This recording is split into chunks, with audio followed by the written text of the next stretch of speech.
राधे राधे, जय माता की भक्तों।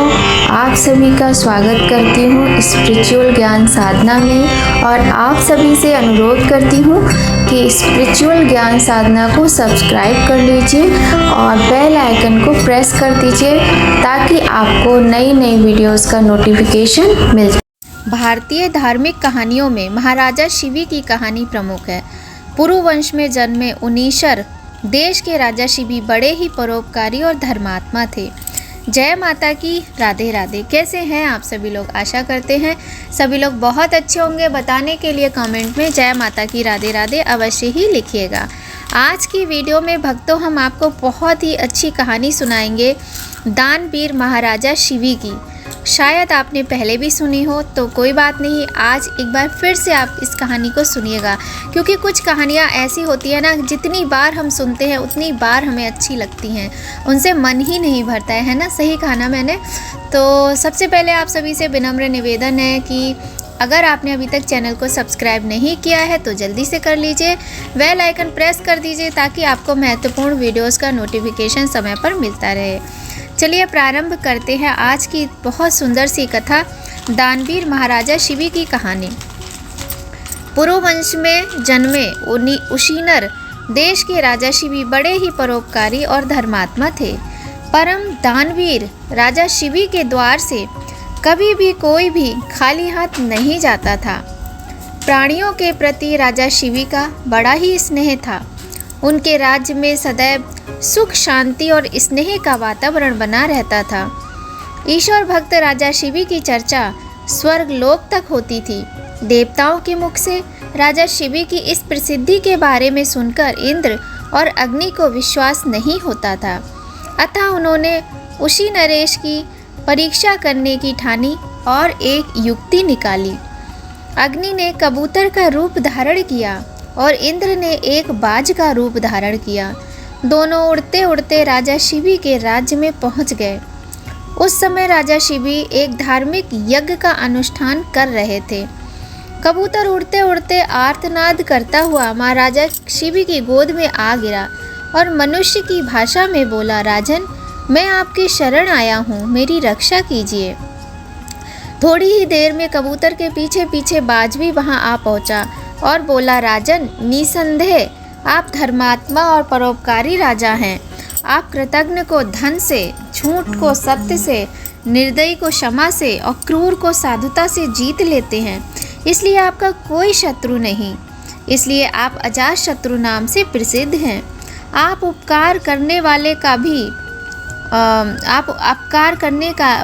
भी उपकार करते हैं। आप दोष खोजने वालों में भी गुण खोज लेते हैं। ऐसे महान होकर आप ये क्या कर रहे हैं? मैं क्षुधा से व्याकुल होकर भोजन की तलाश में भटक रहा था, तभी संयोग से मुझे ये पक्षी मिला और आप इसे शरण दे रहे हैं। ये आप अधर्म कर रहे हैं। कृपा करके यह कबूतर मुझे दे दीजिए, ये मेरा भोजन है। इतने में कबूतर बोला, शरणार्थी की प्राण रक्षा करना आपका धर्म है, अतः आप इस बाज की बात कभी मत मानिए, ये दुष्ट मुझे मार डालेगा। दोनों की बात सुनकर राजा शिवी बाज से बोले, हे बाज, यह कबूतर तुम्हारे भय से भयभीत होकर मेरी शरण आया है, अतः यह मेरा शरणार्थी है। मैं अपनी शरण आए शरणार्थी का त्याग कैसे कर सकता हूँ? जो मनुष्य भय, लोभ, ईर्ष्या, लज्जा या द्वेष से शरणागत की रक्षा नहीं करते या उसे त्याग देते हैं, उन्हें ब्रह्म हत्या के समान पाप लगता है। सभी जीवों को अपने प्राण प्रिय होते हैं। समर्थ और बुद्धिमान मनुष्यों को चाहिए कि असमर्थ व मृत्यु भय से भयभीत जीवों की रक्षा करें। अतः हे बाज, मृत्यु के भय से भयभीत ये कबूतर मैं तुम्हें नहीं दे सकता। इसके बदले तुम जो चाहो खाने के लिए मांग सकते हो। मैं तुझे वह अभीष्ट वस्तु देने को तैयार हूँ। तब बाज बोला, हे राजन, मैं क्षुधा से पीड़ित हूँ। आप तो जानते ही हैं, भोजन से ही जीव उत्पन्न होता है और बढ़ता है। यदि मैं क्षुधा से मरता हूँ तो मेरे बच्चे भी मर जाएंगे। आपके एक कबूतर को बचाने से कई जीवों के प्राण जाने की संभावना है। हे राजन, आप ऐसे कैसे धर्म का अनुसरण कर रहे हैं जो अधर्म को जन्म देने वाला है?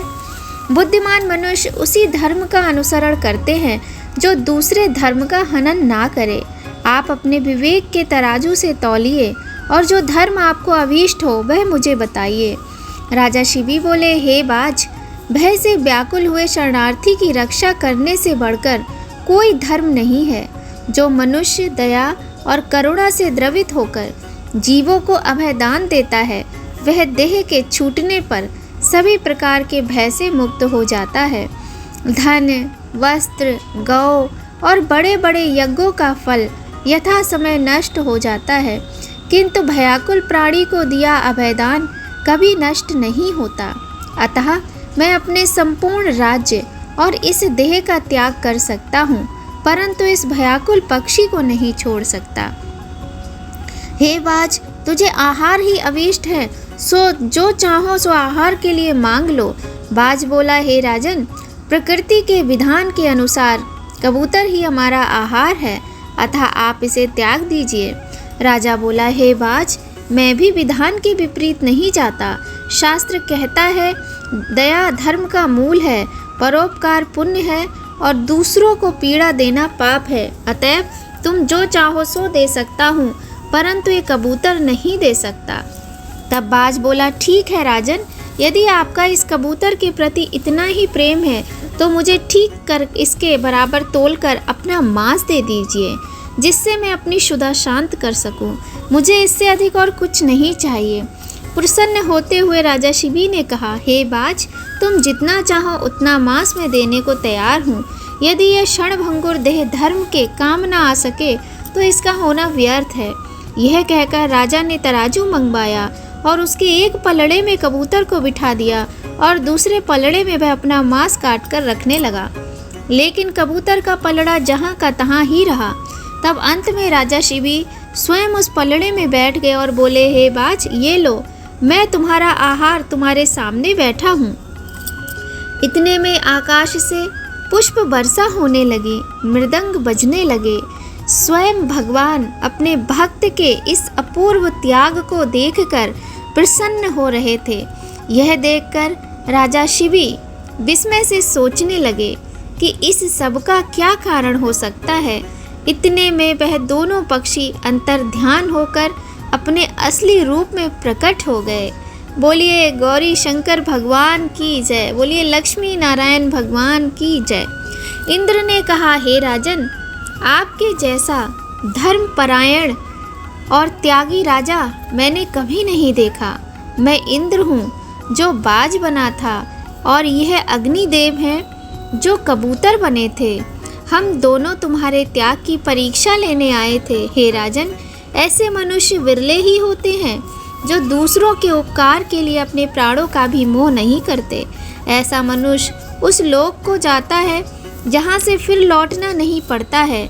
अपना पेट पालने के लिए तो पशु भी जीते हैं, किंतु अभिनंदनीय तो वही मनुष्य है जो दूसरों के हित के लिए जीता है। इतना कहकर इंद्र और अग्नि देव स्वर्ग को चले गए। राजा शिबी ने अपना यज्ञ पूरा किया और कई वर्षों तक पृथ्वी का राज्य भोगने के बाद परम पद को प्राप्त किया। बोलिए राजा शिबी की जय। ऐसे राजाओं की जयकार भी होती है, क्योंकि ऐसे राजा बड़े ही भाग्य से प्रजा को प्राप्त होते हैं।